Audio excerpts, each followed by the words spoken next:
beautiful people. Welcome to the Mrs. Best Reviews channel. I am Mrs. Best. We are here to go over the final episode of Nemesis Season 1, Episode 8. I may butcher how you say this. Zugzwang? Zugzwang? I don't know. All I saw in the title of the episode was swang. I think of swinging cars. But y'all know what we are here for. We're here to go over the review. Disclaimer, friendly disclaimer. I am figuring out some stuff with equipment. I am trying to also change computers and stuff so that I could get a better quality of content out to you guys. So if I am grainy or if you see that you can only watch me at 720p, that is the reason. But give me about a week or two and things will be back smoother. I also hope that you guys consider liking the video if you do enjoy our content and what we do on this channel. It does help us. A big welcome to anybody watching now, as well as our new subscribers. I appreciate y'all and I see y'all. But also look into the links in the description of this video. There are other creators there who might have other content that interests you, as well as some creators that do music, art, all sorts of things. But let's get into the episode, which we leave off with Miss Ebony getting arrested, which I was happy to see because, girl. But before she's arrested, because everybody has figured stuff out, she's trying to tell Candace like where her son Noah is because Noah is missing. They also make sure at the cop station, because you know Styles is going through a whole lot, they make sure to let him know that Harper was giving him the murder weapon, and they realize that Noah, who is Styles' son, could very well be with Harper. So while all of this is happening, all the commotion and motion of the ocean and the Hot Mess Express, Coltrane learns that Ebony has been arrested, and she sends a signal to him that lets him know he needs to call an attorney for her. And Ebony also sends a signal letting her man know, I'm already arrested, let it be. She wants him to run. I said, I understand ride or die. But if I've been telling my man that we need to get out of the life and that we need to do and live our life in a different way because we got all this money, we don't got to keep robbing and stealing and all this crazy stuff. I'm sorry. I'm listen, I'm not telling you to run. You can go on the run should you so choose, but I'm not telling you to run. But I get it. Coltrane and Ebony are supposed to be ride or die. This is that toxic, stupid ride or die stuff. Like they should have been stopped. And that really is the problem, like in real life and fictionally, with people who are into the fast money, whether it be selling drugs, flipping money, whatever you do, if it ain't legal and you didn't clock in for it and you ain't started a business, if you're doing it, it's probably fast money. And I don't understand why people go through stuff like this and don't stop when they attain what they want. Why keep making a risk? But you know, we gonna digress. That's what we will do. But his attorney that they share is also telling Coltrane that he needs to leave LA, but he decides that he is not going to run away because Coltrane, though he's a criminal, he's a real one, because he said, I'm not leaving my wife. As you should. You should not leave your wife, sir, especially when she could have had y'all out of this and you left them in there. Now, while all of this is happening, Styles done lubed up Diddy's favorite oil to get out of his ankle monitor. And he puts that ankle monitor, because he's been at home on house arrest. He leaves the ankle monitor in the house because nobody really knows that he's leaving or any of that.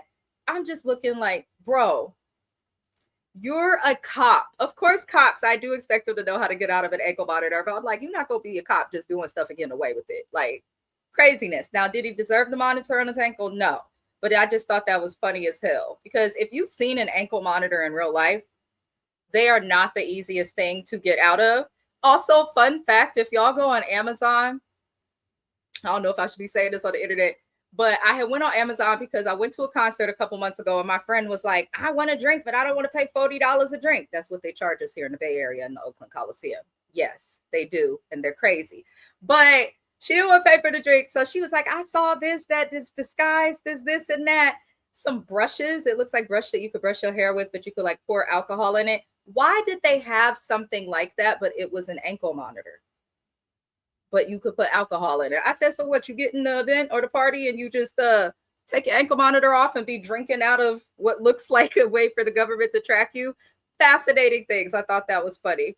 But in order for Ebony to get away from the cops and to get out of all of this mess, she pretty much has to give up Noah's location, which is the son of Styles. She hasn't been willing to do it, but she does call her sister after so long and makes her sister Charlie promise her that Noah will remain safe. Now, while all of that is happening, Styles does see Noah, because little do they know, like, even though she sent someone after him, Noah has slipped off on his own, because Nightmare's homies that he used to run with in the streets, they want to help little dude get his lick back as it relates to whoever, you know, came after and did things to his family members. So I'm looking at that, and we see that Noah's kind of going through this internal struggle of good and bad. But I said, Lord, Ebony, you was right to call. You was right to call. Because how you gonna sit up here and be mad at Charlie for that stuff that happened with your her choosing to have a medical abortion to save the life of Ebony? You pregnant right now, but you're gonna play with somebody else's kid while yours is still growing. Fix that karma. So I was happy to see that Ebony did she did call. Now, while all of this is happening, Candace is still at Ebony and Coltrane's house snooping, and she does get caught, but the cartel ends up coming in, because by now Ebony has been able to get released and stuff because she let them know where Noah is and showed them that he'll be safe. So they decided, okay, we'll let her go for whatever dumb reason. It's a show. Not everything's going to be perfect. And Candace is caught snooping, but the cartel favor that Styles called in on the last episode, because he's tired of Train and wants help to like bury his nemesis, they pop up while Candace is there. So I said, oh shit, who did they take? What happened? Like, what direction are we going? It was just a lot that was happening. Now, Harper, this dumb bitch, she tried to kill Coltrane, but she failed. She failed miserably, as she's done with most. Her character was so annoying to me the whole time. I could not stand Harper. But Harper, she tried to kill Coltrane. Of course, she did not get very far. He's still alive. But Coltrane ends up popping Harper, and he picks up the phone because somebody's calling Harper, and he's like, this would be how I figure out who hired her. And when he picks up the phone, he texts Charlie to tell Charlie that he is dead, so that Charlie thinks that Coltrane is really dead. But Coltrane is stopped because he gets a phone call saying that the cartel has Ebony. I'm like, ooh, Lord, it was all over the place. Now, Styles has learned that because Jimmy has put himself on the line to get Styles like back on the force and these things, Jimmy had to basically put his pension and his career at risk, which to me is absolutely crazy. Styles was right to stay on Coltrane's ass, but the way he went about it, like, this is why they say you don't want to violate your ethics and stuff while you're a cop. But it was realistic, because a lot of cops go into it thinking they're going to do good and help people just to end up joining the I call them the Proud Boys Club, because that's who really run the police to me. But, you know, you go into something thinking you're going to help and be a part of the solution just to become a part of the problem. I think that's what we saw with Styles just a little bit. But Jimmy really put his neck on the line for him. I think it's effed up that Jimmy's pension's at risk. But then at the same time, I'm that person where if I have enough retirement to retire at 55 instead of 65, I'm doing it. Y'all can't get me to work more than I have to. But, you know, I get it, Jimmy. I get it. But I thought that was really nice of Jimmy to do that for Styles. If the show comes back for a season 2, I would love to see more of what happened with Jimmy. Because we don't want Jimmy to lose his pension, okay? And Jimmy was tired the whole time. Jimmy done warned Styles since episode 1. He been warning Styles, Nightmare, his nephew. Jimmy, he's doing the Lord's work dealing with these people, okay? He is doing the Lord's work. But the good thing of Jimmy's message is that Styles is fully reinstated as part of the LAPD, which he was deserving of. Now, Coltrane has been thinking that Candace was Ebony. And so Coltrane went to go rescue. He went to go rescue Ebony, but instead he saw that it was Candace there. And he told Candace about Styles calling the cartel, which Candace, honestly, Candace, don't be mad at your man for calling the cartel when he saw that the police was not listening to him to help him put a criminal away. Bitch, figure out why you kissing on Malik in public. And just because your husband, who has a career that you knew he's had the whole time you've been married, is going into some stuff. And you got to think, he was hurting because he lost his partner. He never healed from his dad causing his brother to pass on. His father's just passed on. And what's this bitch Candace doing? Just like she was doing on the game when she played Janae, kissing on another Negro. Hot mess express. But we know that Candace is probably going to feel a way about what Train told her, because Candace seems like the type of bitch who will behave, that will believe the next person over her actual man, who's the police, which is crazy. It's absolutely insane. But what can we do? Now, it looks like Candace is going to work with Coltrane to get back Ebony, which is crazy. But Ebony did try to escape and was caught up. And she is actually in the hospital. And she's, she's under police custody. She's probably chained up to the bed and all these crazy stuff. Coltrane does come up with a plan to get Ebony out. And he does this by sneaking into the hospital, just trying to be smooth and all this extra stuff. Now, Candace goes and runs to the district attorney that she was cheating on her man with. And she learns that her husband was reinstated as a cop and that her son was in a shootout with Coltrane and the cartel. But somehow Coltrane was able to slip away and slip out of the shootout. Noah did catch up with Coltrane, though, because Noah was out looking for Coltrane because he killed his grandpa, and he was not happy about that, as he shouldn't have been. And, he catches up with him, but he ain't no natural born killer.